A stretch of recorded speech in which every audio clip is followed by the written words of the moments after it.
Hello there.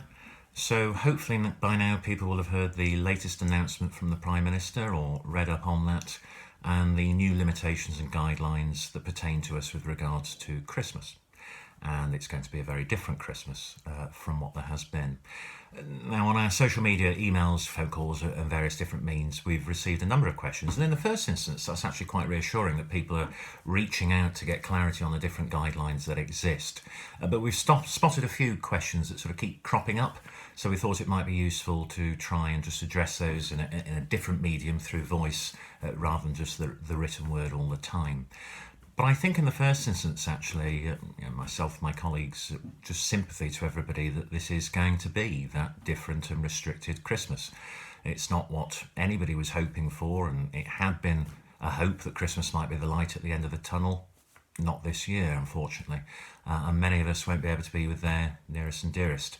I can't visit my dad or my mum. They're in different areas. Merry Christmas, mum. And I know that will be pertinent to many others. So in the first instance, if you do know people that are going to be on their own or are older or vulnerable, and just pick up the phone or do something virtual and support them on what is a day that ordinarily people particularly enjoy getting together with other people. And I think that would go a long way for them. So those key questions that are cropping up. The first is seeking clarity really on what is now being called the Christmas bubble, and that's what we can and can't do on Christmas Day. So you might recall at one point we were permitted to mix for 5 days. It is now simply just Christmas Day itself, and that does mean no overnight stays as well. So it's 3 households can get together. Your own household is one of those. So you can mix with people from 2 other households, and just for that further clarity, that is people that live together in a house, not quite the same as families, obviously there might be, but it doesn't mean a wider extended family. It is quite literally 2 other households and the people that live within that. And then again, on Christmas Day itself, try as best you can to ventilate the area, maintain some space if you can, following the constant guidelines to wash our hands, wear those face coverings, and then outdoors certainly, and in shopping premises and others, just keep those 2 metres apart wherever possible. The other question we're getting is with regard to what pre-existed, and that was called a support bubble. A lot of bubbles, I don't mean to be confusing with this, but that was where people throughout this pandemic teamed up with one other household because they were single or they needed some support because they were vulnerable or older, so for shopping, walking dogs, whatever it might be. Now, those social bubbles continue. And people will need that support throughout. The question that's coming in is, does that count as one of my households? Well, these are guidelines. These are for people to make the judgments that are most effective for themselves. So if somebody's paired up because they need that support and because they are vulnerable, then they probably should consider that their social bubble is somebody to count in those households, or actually possibly just to restrict themselves to that single household only. Further question then we're getting is with regard to travel. That does keep coming up. So travelling for work or where there have been emergencies is regarded as essential. Anything else is not. Now specifically now we have Tier 4 around London, the South East and the East of England. Those people living in those areas will know they're not permitted to travel outside their area. Similarly, we cannot travel into those Tier 4 areas. For ourselves here in Newark and Sherwood, part of Nottinghamshire, we're in Tier 3, so the guidance there is that nobody from a lower tier should come into a higher tier, and vice versa. I think the simplest way of putting it is we're encouraged to stay as local as possible, but certainly not to go into those areas of higher risk or even lower risk where we might transmit what we might have without knowing. So it is restricted to that extent, but some good news for the younger viewers. Travelling for work is essential. So Santa, his sleigh and his reindeers, they are still permitted to travel on Christmas Eve. We'll still be getting those presents. The other issue then a number of people are asking is, should we be mixing with older people or those that are vulnerable? And again, the decision really does have to be our own.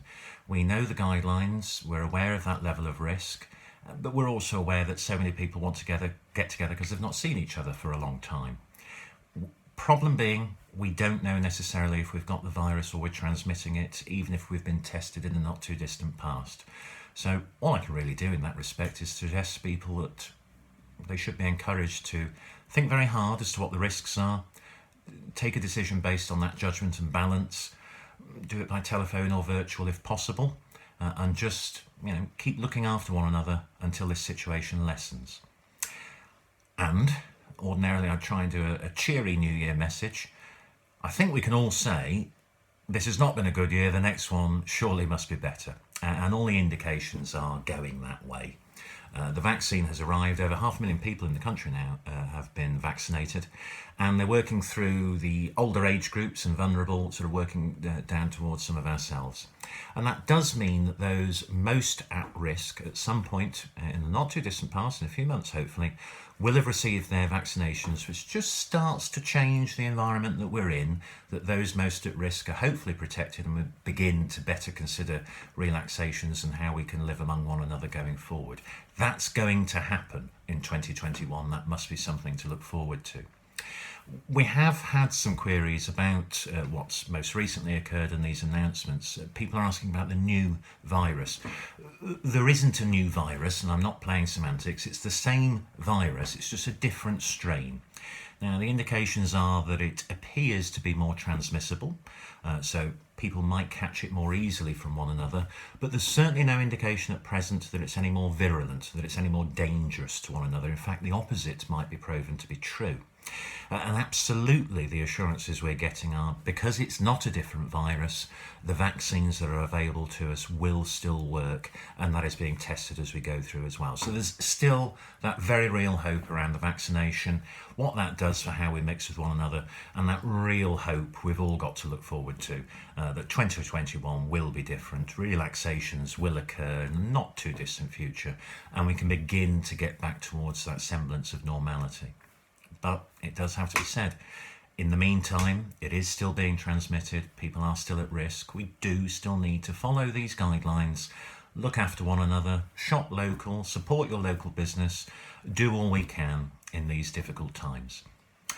So, have a very Merry Christmas, the best we can under these guidelines, look forward to 2021 and everything that comes with the new year. We're going to get over this bump.